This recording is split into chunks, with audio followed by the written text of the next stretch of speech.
எல்லை இல்லாத ஒரு புனிதமான தொழில்னா அது நெட்வொர்க் மார்க்கெட்டிங் தான் சார். தானும் ஜெயிச்சு மத்தவங்களையும் ஜெயிக்க வைக்கிற ஒரே தொழில் நெட்வொர்க் மார்க்கெட்டிங் தான் சார். எத்தனையோ ஹவுஸ் ஒய்ஃப் அவங்க கிடைக்கிற கொஞ்ச நேரத்துல நெட்வொர்க் மார்க்கெட்டிங் பண்ணி எவ்வளவோ சம்பாரிச்சு வாழ்க்கையில சந்தோஷமா இருக்காங்க. எத்தனையோ காலேஜ் போற ஸ்டூடெண்ட்ஸ் இந்த நெட்வொர்க் மார்க்கெட்டிங் பண்ணி அவங்க பேரண்ட்ஸ்க்கு எவ்வளவு சப்போர்ட்டிவா இருக்காங்க தெரியுமா? ஒரு சேல் பண்ணணும்னா கவர்மெண்ட் கட்ட வேண்டிய வரி போக பேலன்ஸ் தான் சார் பே அவுட் கமிஷன் ஆவாங்க. இங்க விளம்பரம்ன்ற பேர்ல உலக அழகிகளையும் சினிமா ஸ்டார்ஸையும் கூட்டிட்டு வந்து உயிருக்கு உழ வைக்கிற உணவுப் பொருட்களை சேல் பண்ணிட்டு இருக்காங்க. என்ன அப்படியே சார் பண்றோம்? வாய்வெளி விளம்பரம் மூலியமா மக்கள் நேரடியா சந்திச்சு நாங்க சேல் பண்ணிட்டு இருக்கோம் சார். சினிமாக்காரங்க விளம்பரத்தில் நடிச்சு வாங்குற சம்பளத்தை நாங்க உழைச்சு வாங்கிட்டு இருக்கோம் சார்.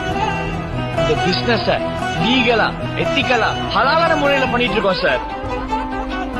மோர தெரு தெருவா கூவி கூவி வித்தாலும் யாரும் வாங்க மாட்டாங்க. ஏன்னா அது நல்ல பொருள்.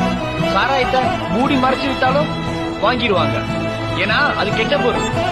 நல்ல பொருள் மக்கள்கிட்ட போய் சேர்றதுக்கு நாளாகும் சார். ஆனா நினைச்சு நிற்கும். அதே மாதிரிதான் இந்த நெட்வொர்க் மார்க்கெட்டிங்கும். இப்ப கோஷம் போடுறவங்களாம் நாளைக்கு இந்த நெட்வொர்க் மார்க்கெட்டிங் தான் பண்ணுவான் சார்.